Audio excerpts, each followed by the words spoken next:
اچھا یہ فرمائیے کہ کہاں سے شروع کریں؟ سیاستدان جواد احمد سے شروع کریں یا سنگر جواد احمد سے شروع کریں یا اس جواد احمد سے شروع کریں جو معاشرے میں جو تبدیلی آئی ہے 90s کے بعد اس کے اوپر ہر نشست میں کڑتا ہوا نظر آتا ہے؟ شاہ صاحب آپ ان چند لوگوں میں سے ہیں جن کی میں عزت کرتا ہوں، مطلب اس لیے کیونکہ وزاداری جو ہے نا ہماری سوسائٹی میں وہ تقریباً ختم ہو رہی ہے.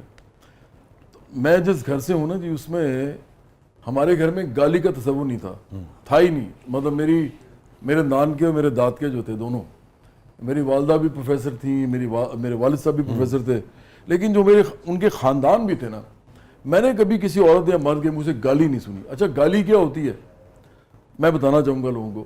گالی ہوتی ہے جب آپ کسی کو نفرت سے کچھ ایسا کہتے ہیں جو وہ نہیں ہوتا اور آپ کو پتہ ہوتا ہے کہ وہ نہیں ہے، لیکن آپ اس کو وہ کہتے ہیں. جیسے آپ کسی جانور کا نام لیتے ہیں، وہ جانور تو نہیں، انسان ہے. اسی طرح اگر آپ اور اشرف المخلوقات ہے. جی اگر آپ کسی کے بےہودہ کوئی گفتگو کریں اس کے جسم کے بارے میں، کوئی جنسی بات کریں، کوئی واہیات گفتگو کریں، پھر آپ اس کی ماں بہن یا اس کے خاندان کے بارے میں کوئی بات کریں، یہ گالی ہے.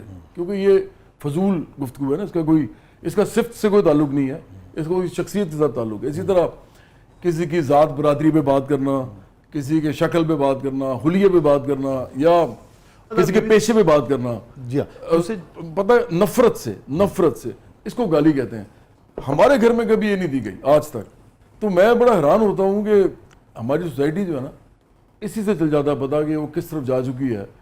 کہ جب میں بڑا ہو رہا تھا نا تو میرے ارد گرد لوگ جو تھے، اس وقت کی میں بات کر رہا ہوں آپ سے، آپ یو ٹی میں پڑھتے تھے؟ اس وقت یو ٹی میں پڑھتا تھا، اس سے پہلے گورنمنٹ کالج لاہور میں پڑھتا تھا، اس سے پہلے کیتھیڈرل میں پڑھتا تھا.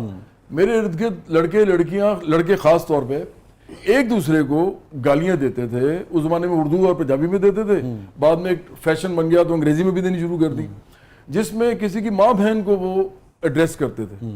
اور میں حیران ہوتا تھا کہ یار وہ تو گھر بیٹھی ہیں، ان کا اس سے کیا تعلق ہے؟ عورت کی اور انسانیت کی کتنی توہین ہے جب آپ کسی شخص کی ماں بہن کو گالی دیتے ہیں. جی تو میں نے اپنے سامنے معاشرہ نا بڑا بدلتے دیکھا ہے، خراب ہوتے دیکھا ہے. سچی بات یہ ہے، مجھے تو کہہ لینے تھے کہ جب آپ کسی کی ماں بہن کو گالی دیتے ہیں تو آپ اپنی ماں بہن کی بھی توہین کر رہے ہوتے ہیں. ایگزیکٹلی، کیونکہ آپ عورت کی توہین کر رہے ہیں. لوگ جو ہیں وہ اس حد تک غلاظت سے بھر گئے ہیں. میں سخت الفاظ بول رہا ہوں، لیکن اگر آپ سوشل میڈیا پہ جائیں اور آپ دیکھیں کہ ادھر ہو کیا رہا ہے تو آپ کو پتہ چلے گا کہ وہاں پہ اب دلیل کی یا کوئی خیال کی یا کسی آئیڈیا کی نا یا نظریات کی کوئی گنجائش نہیں ہے. اب ہے کہ آپ کس کو کتنا زیادہ ذلیل کر سکتے ہیں، کس کو زیادہ گالی نکال سکتے ہیں اپنی اپنی پسندیدہ شخصیات کے لیے. تو شخصیات کی لڑائی ہو چکی ہے سیاست، آئیڈیاز کی اب لڑائی نہیں ہے، اور یہ بہت خوفناک بات ہے پاکستان کے اندر. آپ کیا سمجھتے ہیں کہ کیسے دلیل کو کسی سے کتنا ہی اختلاف کیوں نہ ہو، اختلاف ہوتا ہے، پہلے بھی ہوتا تھا، کتنا ہی اختلاف کیوں نہ ہو، جس وجہ سے اختلاف ہے، جس نظریے کی وجہ سے اختلاف ہے، جس بات کی وجہ سے اختلاف ہے، اس کے اوپر فوکس رکھ کے کیوں بات نہیں کی جا سکتی؟ اس لیے کیونکہ جو سوشل میڈیا ہے نا، اسپیشلی آپ نے دیکھا ہوگا میڈیا میں تو ابھی بھی گالی نکالنا پاسبل ہی نہیں ہے. اگر آپ نکال بھی دیں گے تو وہ ایڈٹ ہو جائے گی. کچھ ایسے شوز ہیں جہاں پہ بہت ہی زومانی گفتگو کی جا رہی ہے، میں اس سے بھی اگری نہیں کرتا. ان کا خیال ہے کہ ان کو پیسے وہ کما رہے ہیں، لیکن میں نہیں اگری کرتا. جو صاف ستھری کامیڈی بھی ہوتی تھی نا ایک زمانے میں، وہ بھی اب ختم ہو گئی ہے. اب مجھے یاد ہے ایک زمانے میں کمال احمد رضوی ہوتے تھے، اسی طرح وہ ایک ہوتے تھے اطہر شاہ جیدی، اس طرح کے اور بہت سے لوگ تھے.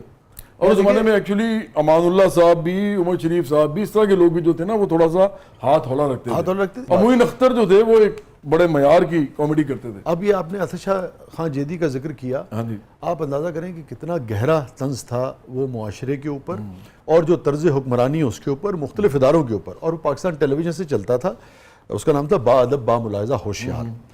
اور وہ سارے کا سارا جناب، اور وہ اس زمانے میں چلا جس زمانے میں کہا جاتا ہے کہ بھی اتنی آزادی نسبتاً نہیں تھی. اور آپ دیکھیں کہ اسے چلے ہوئے کتنا زمانہ ہو گیا، آج بھی اس کے کلپس جو ہیں وہ سوشل میڈیا پہ آج کے دور میں لوگ شیئر کرتے ہیں، اتنا ریلیونٹ ہے. تو اپنی بات کہتے تھے لوگ. مشیر خاص، تمہاری نالائقی کے علاوہ آج اس دربار میں اور کوئی مسئلہ تو درپیش نہیں ہے.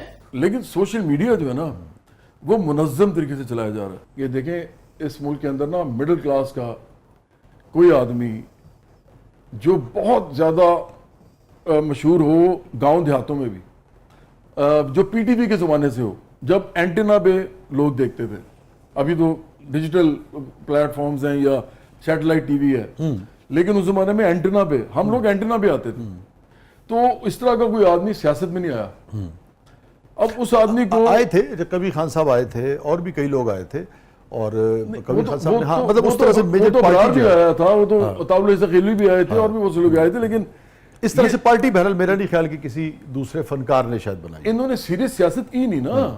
دیکھیں سیریس سیاست کرنا اس کا مطلب یہ ہوتا ہے کہ جو مرضی ہو جائے آپ نے سیاست کرنی ہے اور آپ نے جگہ نہیں چھوڑنی, آپ نے جنگ لڑنی ہے. ان میں سے کس نے یہ لڑی ہے؟ ناظرین اسٹے ود اس. بہت سارے لوگوں کو جواد صاحب کی باتوں سے اختلاف ہوگا, بہت سارے لوگوں کو اس سے اتفاق بھی ہو سکتا ہے. چھوٹے وقفے کے بعد واپس آتے ہیں. پروگرام کے اگلے مرحلے میں آپ کے لیے بہت کچھ ہے. آپ دیکھ رہے ہیں زبردست.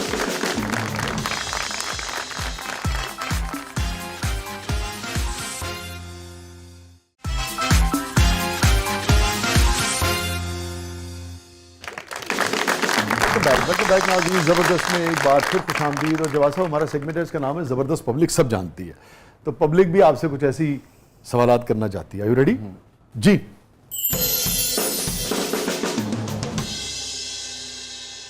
جواد صاحب سیاست ضرور کرتے رہے, مگر وہ کہندی یہ سیام میں تیری یہاں والے جواد احمد کو ہم سے نہ چھینے, کیونکہ ہم آج بھی آپ کے نئے گانوں کا انتظار کرتے ہیں.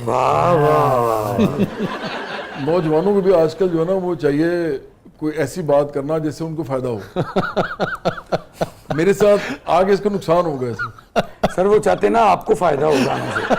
جی میں مشہور آدمی ہوں, میں واقعی مشہور آدمی ہوں, دادیاں بھی مجھے جانتی ہیں. جواد صاحب یہ واقعی آپ کے الفاظ ہیں؟ اگر تو یہ آپ کے الفاز ہیں تو میں پکا ہی آپ کو ووٹ دوں گا. لے یہ مجھے لگتا ہے کوئی پی ٹی آئی کا دوست ہے. سر جھوٹ بول رہے تھے تو شناختی کارڈ ہی نہیں بنے. یہ میرے خیال میں آپ کا ایک بیان تھا, آپ کو دکھا بھی دیتے ہیں, میری نظر سے بھی گزرا تھا. یہ کیا فرمائیں گے اس پہ آپ؟ میں ایک مڈل کلاس کا مشہور آدمی ہوں, بہت زیادہ مشہور آدمی ہوں, گاؤں دیہاتوں تک میں مشہور ہوں. دادیاں بھی جانتی ہیں مجھے کہ اگر آپ بھی وسیع شاہ صاحب یا شاہد افریدی یا وسیم اکرم یا جہانگیر خان یا کوئی اور ایسا انسان جو کسی بھی وجہ سے لوگوں میں جانا جاتا ہو کروڑوں کی تعداد میں, اگر وہ پارٹی بنائے گا تو وہ یہ کہہ سکتا ہے کہ میں مشہور آدمی ہوں اور گاؤں دیہاتوں میں بھی میرا نام ہے, اس لیے میں سیاسی پارٹی بنا کے ایک تھریٹ کے طور پہ سمجھا جا سکتا ہوں. تو یہ میں نے بات کی تھی. انہوں نے اس کو اس طرح رنگ دیا کہ جس طرح میں اپنی تعریف کر رہا ہوں. میں تعریف نہیں کر رہا تھا, ایک فیکٹ بیان کر رہا تھا. اور یہ دادی والی بات, وہ تو یہ جو لڑکا ہے یہ اپنی دادی سے پوچھ لے وہ جانتی ہیں کہ نہیں جانتی. ہاں ادھر آپ کے ساتھ بیٹھے ہوئے لوگ ان سے پوچھ لیں. نہیں سر میری دادی تو فوت ہو گئی. چلے وہ تو اگر آپ ان سے اس سے پوچھ لیتے تو وہ بتا دیتی. آپ کو مزے کی بات آپ بتاؤں نے کہی تھی یہ بات نا. ہاں جی, آپ کو پتا ہے کہ جب وہ یہ جو جنریشن تھی دادی اور نانی والی, میرے جو گانے تھے نا اور میری پرسنالٹی مہندی کی یہ رات گانا جو ہے سر بہت چلا ہے, ابھی تک چلتا ہے. ان کی بچیوں کی شادیاں ہو گئی تو یہ کوئی ایسی بات نہیں, مگر آپ نے اسی طرح سے کہا. ارے نہیں, میں آپ کو یہ بتا رہا ہوں کہ آپ نے بھی یہ چیک کیا ہوگا, نوٹ کیا ہوگا اپنے زمانے میں جب آپ نے وہ کیا تھا آہن, جو دادیاں نانیاں ہوتی ہیں نا وہ ہر بندے کو نہیں پسند کرتی, ہر لڑکی کو بھی پسند نہیں کرتی. وہ دیکھتی ہے کہ یہ آدمی کو فیملی والا اس کا امیج ہے یا نہیں ہے. بہت اچھے.